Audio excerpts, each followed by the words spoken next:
Alright, so today I want to make a video about this story. Now, it basically came out yesterday, and it's not something that we didn't already know. It's just how much of it could have been prevented. So, I have the story up here from Spencer Fernando, and he says study shows China could have prevented 95% of corona. Do you know what cases? Likely prevented worldwide pandemic if they weren't so busy trying to cover it up. Now, I've heard reports that YouTube has suppressed videos where you mention the you know what here, so I'm gonna try to not mention it, and we'll see if I get more views because my views have been actually slightly down lately, which is pretty odd considering subscribers are still the same. Um, More people would be at home, so I don't see any reason why that's going on. So my guess is that they are suppressing it.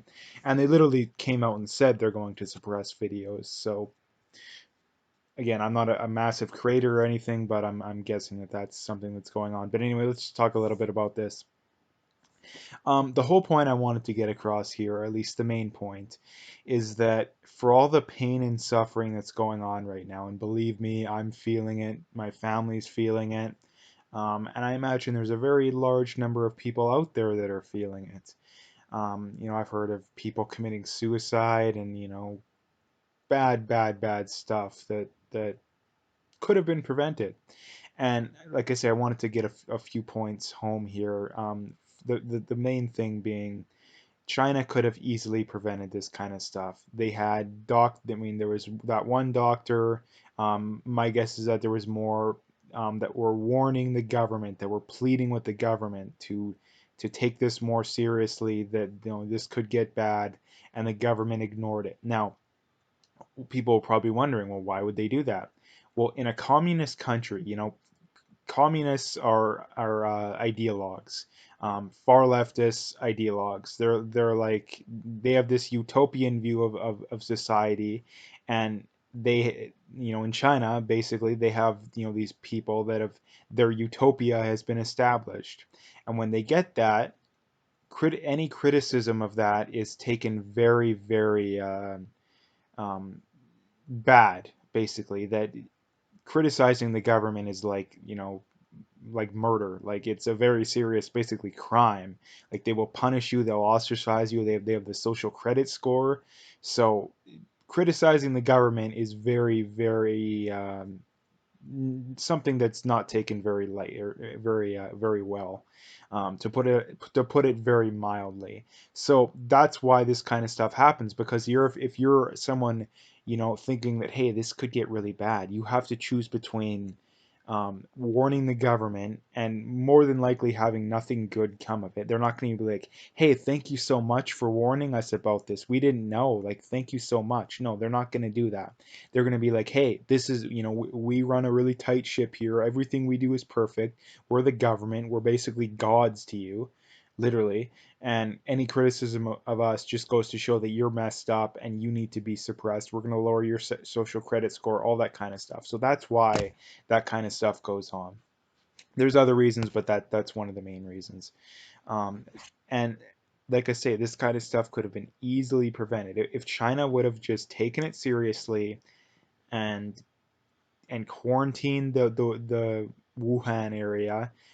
They could have more than likely prevented this kind of stuff, and maybe it would have got out of China, but not very seriously. Um, so as much as much blame as the Trudeau government deserves in Canada, and believe me, I don't care what side of the political spectrum you're on. If you're not criticizing the you know what out of the Trudeau government, you have no credibility in my mind. And like I said too, I think the Trump government should have taken this even more seriously. They should have even took a more heavy-handed stance on this kind of stuff. So this isn't a bias thing too. Like one of the main ways that I know that all these people are completely biased and there's literally nothing that could change their mind whatsoever, like whatsoever, is that they're still supportive of the Trudeau government on this kind of stuff. Like because they're allowing flights to come back in. Now they've banned them from China and whatnot, but um, because they've basically allowed flights to come in from China and Italy and all these places that have outbreaks, literally up until what, a day ago, 2 days ago, whatever it is, they've put people at risk, and they've guaranteed gotten people sick, because we know a CBSA officer had it. We know that there was people coming off of flights, and the thing too is that the Trudeau government system was, oh, we're just going to do the honor system. We're just going to hope that people quarantine themselves. Even though in South Korea, the majority of the outbreaks in South Korea are because someone had it, was told to quarantine, didn't, went out to, I think it was church or something like that, got everyone's, pretty much everyone probably got sick, and therefore South Korea has mass outbreaks. So this whole honor system, again, to the left, on the other hand, everything that they believe in needs to be done at the point of a gun. But yet, when it comes to this kind of stuff, when it comes to their open borders policy, yeah, well, you can just, yeah, go ahead. It'd be the equivalent of saying you don't have to pay your taxes. If you want to pay them, great. If not, we won't come to your door, send the cops to your door, and throw you in jail if you don't pay them. Like, that's what the equivalent is here. So completely dropped the ball, the Canadian government. But like I say, to be fair, the Canadian government wouldn't have had a ball to drop if it wasn't for China completely dropping the ball. Now, the other thing to bring up too is that Justin Trudeau, namely, has been very positive when it comes to the Chinese government, to say the least. So that's another thing too, the difference between Trudeau and Trump, for example. Trump's about as anti-communist as they come. Justin Trudeau is about as pro-communist as you can be without literally being a communist, and that's not hyperbole. He's literally said that China is the country that he admires the most. Like, not like a social, not like Sweden, or a progressive socialist country. No, you're gonna pick a communist country? Like, come on. Come on, I'm done with this BS about these idiots that think that the average Trump supporter or the average anti-Trudeau person is just as biased as the average Trudeau person. Like, no, come on. The only way that you can prove to me that you're not biased is to admit that the Trudeau government dropped the ball, and to criticize the Chinese government. Last thing to bring up here, you have these celebrities and all these leftists, and the mainstream media doing it now too, thinking that it's racist to call the virus the Chinese virus or whatever. And the stupidity from these people is absolutely insane. Like, people are dying. I mean, not that many people are dying, but people are getting sick. People are losing their jobs. People are committing suicide. People are, may lose their houses. They may lose their cars. They may lose their life savings. But yet you're worried about imaginary racism? Are you joking?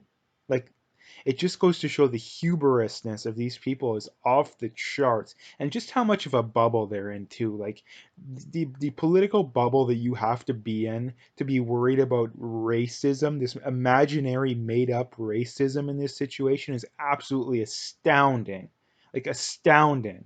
Like, if your political ideology, your make believe political ideology, is more important to you than people's lives, than people's livelihoods, then honestly, you're a piece of you know what. Like, seriously, like, these more minor political disagreements, I understand. I still disagree with you. I'm going to criticize you, but when it comes to this kind of stuff, this is a whole nother level. Like, we can at least make do and somewhat get along with some of these other political disagreements, but this kind of stuff is like I said, literally costing people their lives, literally costing people their houses, their life savings, their jobs, and yet you're worried about this imaginary racism. Like, give me a break. Give me a break.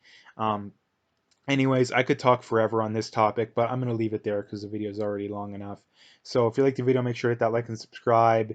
I do have my PayPal linked in the description. I do have an email address for e-transfer. I appreciate any donations, but at the very least, all I ask, just hit that like and subscribe if you haven't already.